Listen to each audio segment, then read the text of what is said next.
അപ്പൊ എന്നിൽ അവന്റെ വചനം വസിക്കുന്നു എന്ന് പറഞ്ഞു കഴിഞ്ഞാൽ, ആഫ്റ്റർ ഓൾ വചനം എന്ന് പറഞ്ഞാൽ എന്താണ്? See, the words I speak, simple, it is so simple. നമ്മൾ ഇതിനു വേണ്ടി ഒന്നും പ്രത്യേകിച്ച് ചിന്തിക്കണ്ട. The words I speak exhibit what is in my heart. ഇല്ലേ, ഹൃദയം നിറഞ്ഞു കവിയുന്നതല്ലോ വായ സംസാരിക്കുന്നത്. ഓക്കെ, അപ്പൊ എന്റെ ഹൃദയത്തിന്റെ ബഹിർസ്ഫുരണമാണ് വാക്കുകൾ.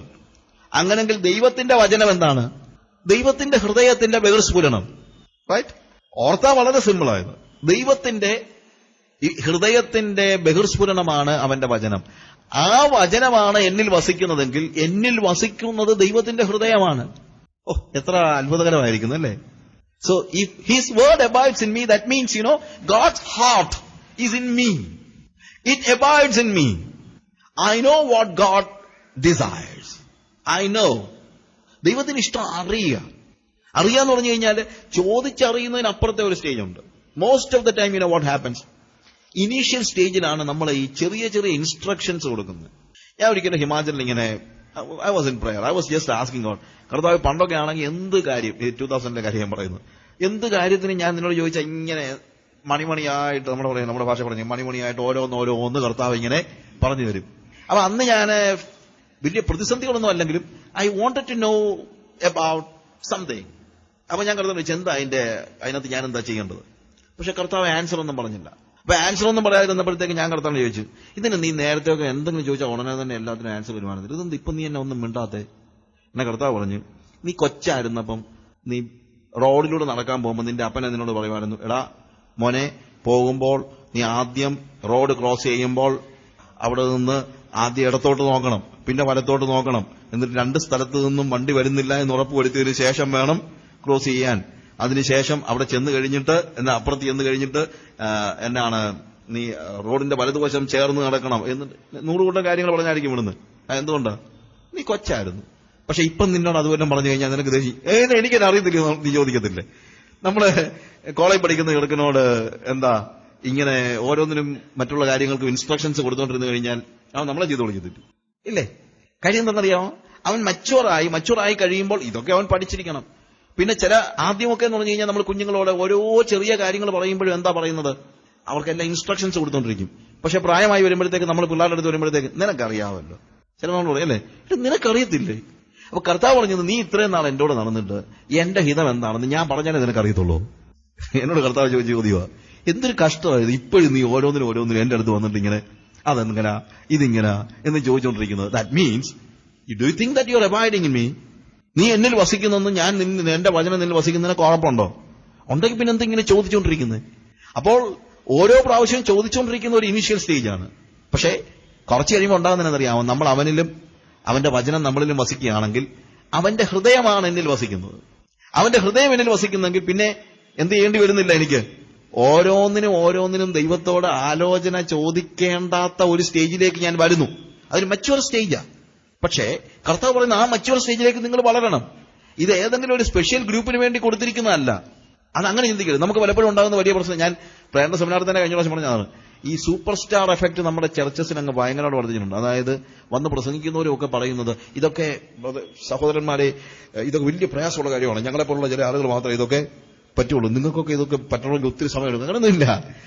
സ്പിരിച്വൽ എക്സ്പീരിയൻസ് കർത്താവ് നമുക്ക് എല്ലാവർക്കും വേണ്ടി ഒരുപോലെ ഒരുക്കിയിരിക്കുകയാണ്. ഇത് ആർക്കെങ്കിലും ഒരു വരേണ്യവർഗത്തിന് വേണ്ടി മാറ്റിവെച്ചിരിക്കുന്ന കാര്യമൊന്നും അല്ല, അല്ലേ? അതൊക്കെ പിന്നെ പ്രവാചകന്മാരുടെ ട്രേഡ് പോകാതിരിക്കാൻ അവർ ചിലപ്പോൾ പറയുമായിരിക്കും ഞങ്ങൾ വലിയ സ്പെഷ്യൽ ആൾക്കാരാന്നൊക്കെ. അവരുടെ ട്രേഡ് സീക്രട്ട് അല്ലല്ലോ, എന്താ പറയുന്നത്, അതിന്റെ ആ ട്രേഡിലുള്ളതാണ്. അതായത് അവർ സ്പെഷ്യൽ ആണെന്ന് പറഞ്ഞിട്ടുണ്ടെങ്കിൽ പിന്നെ അവരെ നമ്മൾ വിളിക്കും. അപ്പൊ അതുകൊണ്ട് അങ്ങനെ സ്പെഷ്യൽ ആണെന്ന് ആൾക്കാർ, ഞാൻ സ്പെഷ്യൽ ആണെന്ന് പറഞ്ഞ് പഠിപ്പിക്കാൻ പരിശ്രമിക്കുന്ന ആ സൂപ്പർ സ്റ്റാർ ഇമേജ് സ്വയം ഉണ്ടാക്കിയെടുക്കുന്ന ഒരു ഗ്രൂപ്പ് നമ്മളെ വഞ്ചിക്കുവാനായിട്ട് ഇടയാകരുത്.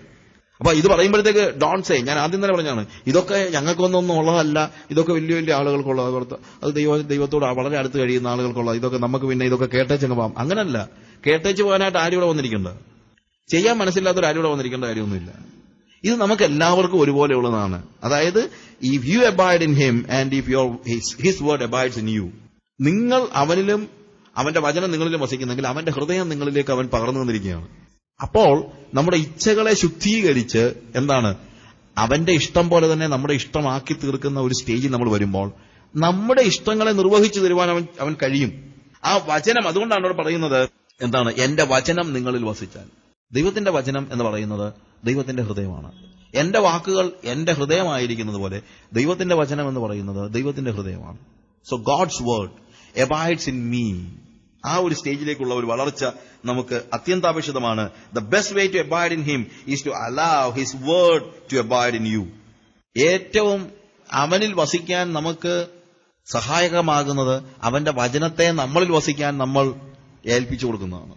If you are not ready to allow God's word abides in you, then you cannot abide in him. So അവന്റെ വചനമാണ് അതിന്റെ വസ്തുത, അവന്റെ ഏജന്റ് തന്നെയാണ്. യോഹന്നാന്റെ സുവിശേഷം 6-ാം അധ്യായത്തിൽ കർത്താവ് പറയുന്നതായ വചനത്തെ, അവന്റെ വചനത്തെക്കുറിച്ച് പറയുന്ന ഒന്ന് രണ്ട് കാര്യങ്ങൾ അതിന്റെ 63-ാമത്തെ വാക്യത്തിൽ നമ്മൾ വായിക്കുന്നത്, ജീവിപ്പിക്കുന്നത് ആത്മാവാകുന്നു, മാംസം ഒന്നിനും ഉപകരിക്കുന്നില്ല. ഞാൻ നിങ്ങളോട് സംസാരിച്ച വചനങ്ങൾ ആത്മാവും ജീവനുമാകും. എന്നിൽ വിശ്വസിക്കാത്തവൻ നിങ്ങളുടെ ഇടയിലുണ്ട്. നോക്കുക, അവിടെ എഴുതിയിരിക്കുന്നത് ഞാൻ നിങ്ങളോട് സംസാരിച്ച വചനങ്ങൾ ആത്മാവും ജീവനുമാകും. അപ്പോൾ വചനം എന്ന് പറയുമ്പോഴത്തേക്ക് don't think it is just the written form of what you say, ഒരു ബുക്കല്ല. ദൈവവചനം എന്ന് പറയുമ്പോഴത്തേക്ക് ഈ ബുക്കല്ല ഇതിനകത്ത് മനസ്സിലാകുന്നത്. എന്താണ് അത്? അക്ഷരമായിട്ട് നിങ്ങളിൽ വന്നിട്ട് ഒരു വലിയ പ്രയോജനമൊന്നും ഉണ്ടാകുന്നില്ല. ഇപ്പൊ ബൈബിൾ ക്ലാസ്സുകളുടെ കാര്യം തന്നെ പ്രശ്നം അതാണ്. പണ്ടൊക്കെ എല്ലാവരും ബൈബിൾ ക്ലാസ്സിനകത്ത് ഇൻട്രസ്റ്റ് ഉണ്ടായിരുന്നു. പിന്നെ കുറച്ചു കാലം കഴിഞ്ഞപ്പോഴത്തേക്ക് ഉപവാസ പ്രാർത്ഥനയിലും ക്രൂസൈഡിലും മാത്രമായി ആളുകൾ ഇൻട്രസ്റ്റ്. ഇപ്പൊ അങ്ങനൊന്നുമല്ല. ഇപ്പം ഒരു ബൈബിൾ ക്ലാസ് സഭയുടെ ഒരു പ്രോഗ്രാമായിട്ട് തന്നെ ആൾക്കാർ വെച്ചിട്ടുണ്ട്. മിക്കവാറുള്ള സഭകളുടെ എല്ലാം ഒരു വർഷത്തെ ഒരു പ്രോഗ്രാമാണ് എന്ത്, ഒരു ബൈബിൾ ക്ലാസ്, ഒരു കൺവെൻഷൻ, ഒരു ക്രൂസൈഡ്, ഒരു ഉപവാസ പ്രാർത്ഥന. ഉപവാസ പ്രാർത്ഥന മെയിനായിട്ടുള്ളത്. അപ്പൊ അതിന്റെ കൂട്ടത്തിൽ ഒരു ബൈബിൾ ക്ലാസ്. എന്നാ പിന്നെ പിറ്റേ ദിവസം വിളിച്ചൊരു ക്ലാസ് എടുപ്പിച്ചേക്കാം. ആർക്കാ? പിന്നെ പിറ്റേ ദിവസം വിളിച്ച് ഒരു ക്ലാസ് എടുപ്പിച്ചേക്കാം. ഞാൻ വലിയ ഔദാര്യം ചെയ്യുന്നത് പോലെ ക്ലാസ് എടുപ്പിച്ചേക്കാം ഇല്ലേ? അപ്പൊ അങ്ങനെ ക്ലാസ് കേൾക്കാൻ വന്നിരുന്നു കഴിഞ്ഞാൽ അത് ആത്മാവും ജീവനൊന്നും ആകത്തില്ല. അത് അക്ഷരമായിട്ടേ മനുഷ്യന്റെ മനസ്സിലേക്ക് കയറത്തുള്ളൂ. വചനം അക്ഷരമായിട്ട് തന്നെ നിലനിൽക്കുന്ന പല സഭകളുണ്ട്. ചില സഭകൾ വേദപുസ്തകത്തിന് ഭയങ്കര പ്രാധാന്യം കൊടുക്കുന്ന സഭകളാണ്. പക്ഷെ വേദപുസ്തകത്തിന് ഭയങ്കര പ്രാധാന്യം കൊടുക്കുന്നു പറഞ്ഞാലും അവിടെ അടുത്തേലും പറയാം ഒരു ജീവനില്ല. എന്നാന്ന് ചോദിച്ചു കഴിഞ്ഞാല് ഇതിനെ അവർ അക്ഷരമായിട്ടാണ് കാണുന്നത്. തലനാരിഴ കീറി ഇതെല്ലാം പറയാനും പഠിപ്പിക്കാനും ഒക്കെ അവർക്ക് നല്ല അറിവാണ്. പക്ഷെ എന്തുണ്ടാകുന്നില്ല? ജീവനുണ്ടാകുന്നില്ല. പക്ഷെ ഇവിടെ കർത്താവ് പറയുന്നു, ഞാൻ നിങ്ങളോട് സംസാരിച്ച വചനങ്ങൾ ആത്മാവും ജീവനുമാകുന്നു. ഞാൻ എപ്പോഴും ഉപയോഗിക്കുന്ന ഒരു പാസേജാണ്. എനിക്ക് ഭയങ്കരമായിട്ട് ഇഷ്ടപ്പെട്ട ഒരു പാസേജ് ആയതുകൊണ്ടാണ് എപ്പോഴും ഉപയോഗിക്കുന്നത്. കർത്താവിനോട് പിശാച് പറഞ്ഞു, നീ ദൈവത്തിന്റെ പുത്രനാണെങ്കിൽ ഈ കല്ല് അപ്പമായി തീരാൻ കൽപ്പിക്കും. കർത്താവ് പറഞ്ഞു, there is no need for that. Every word that proceeds from the mouth of the Lord enlivens me. Man shall not live by bread alone, but by the word, every word that proceeds from the mouth of the Lord. ദൈവത്തിന്റെ വായിൽ നിന്ന് പുറപ്പെടുന്ന ഓരോ വചനവും എന്ത് ചെയ്യുന്നു? അവനെ ജീവിപ്പിക്കുന്നു. Enlivens. So വചനം നമ്മളെ എന്ത് ചെയ്യണം? ജീവിപ്പിക്കണം. അങ്ങനെ ജീവിപ്പിക്കുന്നില്ലെങ്കിൽ ആ വചനം കേട്ടിട്ട് എന്ത് ചെയ്യാനാണ്? അപ്പോൾ അതുകൊണ്ടാണ് ഞാൻ പറഞ്ഞത്, വചനം എന്ന് പറഞ്ഞ് അത് ഒരു എന്താ നമ്മൾ ഉദ്ദേശിക്കുന്നത് പോലെ ഒരു സംഖ്യന്റെ ഒരു വിഗ്രഹമായി പോകരുത്. ഏത്? നമുക്ക് ഒത്തിരി വിഗ്രഹങ്ങളുണ്ട്. അതിന്റെ കൂട്ടത്തിൽ വചനം കൂടെ ഒരു വിഗ്രഹമാക്കാൻ വേണ്ടിയല്ല നമ്മൾ പഠിക്കുന്നത്. എന്തിനാണ്? നമ്മളെ ജീവിപ്പിക്കാനായിട്ട്.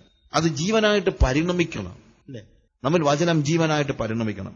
അപ്പോൾ എന്നിലും എന്റെ വചനം നിങ്ങളിലും വസിക്കുന്നുവെങ്കിൽ അത് നിങ്ങൾക്ക് ജീവനാണ്. അത് നിങ്ങൾക്ക് ജീവനാണെന്ന് പറഞ്ഞാൽ എന്താണ്? എന്റെ ജീവനാണ് ഇല്ലേ? ഞാൻ നിങ്ങളോട് സംസാരിച്ച വചനങ്ങൾ ആത്മാവും ജീവനുമാകുന്നു. So the word of the Lord, the word that Jesus spoke and what he speaks even now, when God speaks to you, that becomes life and spirit. And then what happens? Then your desires, it is transformed. You are transformed.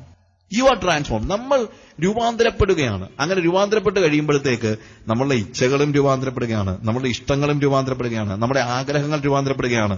പിന്നീട് പലചരക്കുകളെ നീണ്ട ലിസ്റ്റും കൊണ്ട് പോകുന്നത് പോലെ നമ്മൾ കർത്താവിന്റെ അടുത്ത് പോകത്തില്ല. കർത്താവ് ഇതിന്റെ താഴെ ഒന്ന് ഒപ്പിട്ടേക്ക് എന്ന് പറഞ്ഞ് നമ്മൾ ചെല്ലത്തില്ല.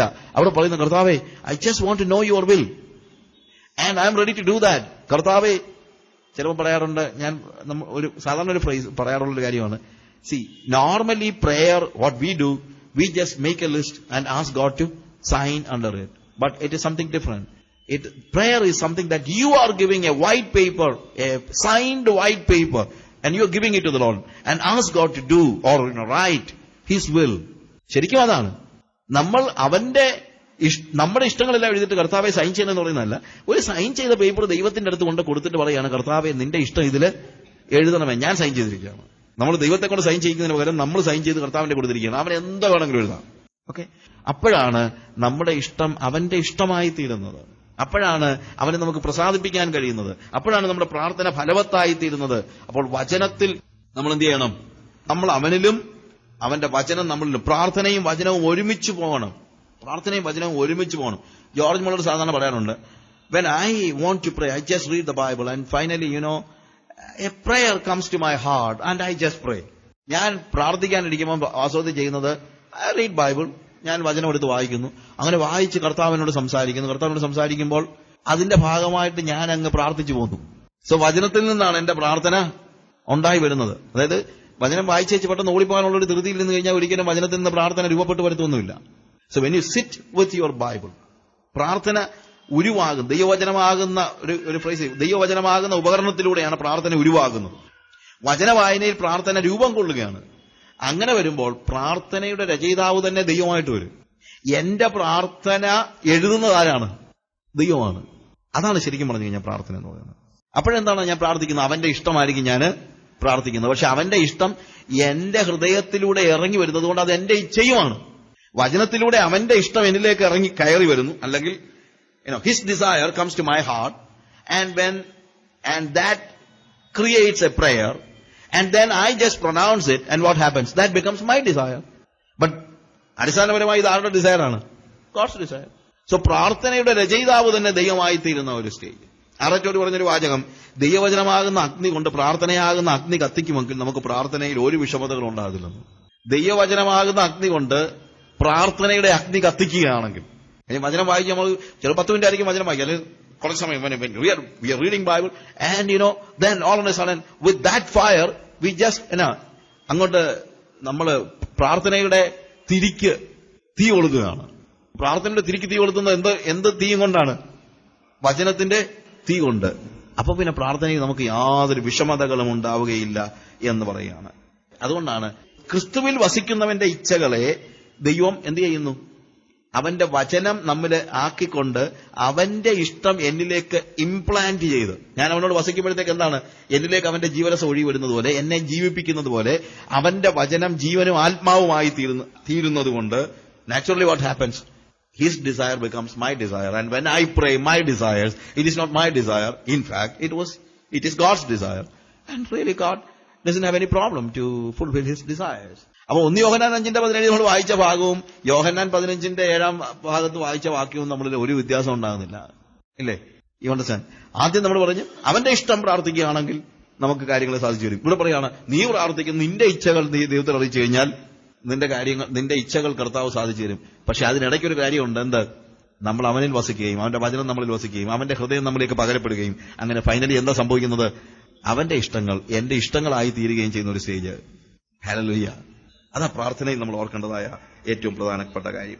യോഹന്നാന്റെ സുവിശേഷം 14-ാം അധ്യായം അതിന്റെ 13-14 വാക്യങ്ങൾ വായിക്കുമ്പോൾ, നിങ്ങൾ എന്റെ നാമത്തിൽ അപേക്ഷിക്കുന്നതൊക്കെയും പിതാവ് പുത്രനിൽ മഹത്വപ്പെടേണ്ടതിന് ഞാൻ ചെയ്തു തരും. നോക്കുക, അവിടെ എഴുതിയിരിക്കുന്നത് നിങ്ങൾ എന്റെ നാമത്തിൽ അപേക്ഷിക്കുന്നതൊക്കെയും. അതിനെക്കുറിച്ച് പിന്നീട് പറയാം. ഇത് ഓരോ ഭാഗങ്ങൾ ഇങ്ങനെ പെട്ടെന്ന് നോക്കുകയാണ്. ആ വാക്യത്തിൽ തന്നെയുള്ള പല എംഫസിസ് ഉണ്ട്. അതിനകത്ത് ഓരോ എംഫസിസ് എന്റെ നാമത്തിൽ അപേക്ഷിക്കുന്നു എന്നുള്ളതാണ്. ഞാൻ അതിനെക്കുറിച്ച് ഇടയ്ക്കൊരു കാര്യം പറഞ്ഞായിരുന്നു. We are not going to God in our own name, but in the name of Jesus. അല്ലേ? എന്റെ സ്വന്തം പേരിൽ അങ്ങോട്ട് കയറി ചെല്ലാൻ എനിക്ക് അവിടെ ബാങ്കിൽ അക്കൗണ്ട് ഒന്നുമില്ല. ഞാൻ ബാങ്കിൽ അക്കൗണ്ടിലെ കാര്യം പറഞ്ഞല്ലോ, അല്ലേ? എന്റെ അക്കൗണ്ടിൽ പൈസ ഒന്നുമില്ല. എന്റെ അക്കൗണ്ടിൽ പൈസ ഇല്ലാതെ ഞാൻ 5 ലക്ഷം രൂപയുടെ ചെക്ക് എഴുതി കൊടുത്താൽ അത് മാറത്തിലാണെന്ന് അവിടെ ആടിയിരിപ്പില്ല. സ്വർഗത്തിൽ ആകെ ഒരാൾക്ക് അക്കൗണ്ട് ഉള്ളത് യേശുവിനാണ്. അപ്പൊ അതുകൊണ്ട് ആർക്കെങ്കിലും സ്വർഗത്തിൽ നിന്ന് എന്തെങ്കിലും കിട്ടണമെങ്കിൽ യേശുവിന്റെ അക്കൗണ്ടിൽ കൂടെ കയറി ചെല്ലണം. അതാണ് അവന്റെ നാമത്തിൽ ചെല്ലുക എന്ന് പറഞ്ഞു കഴിഞ്ഞാൽ.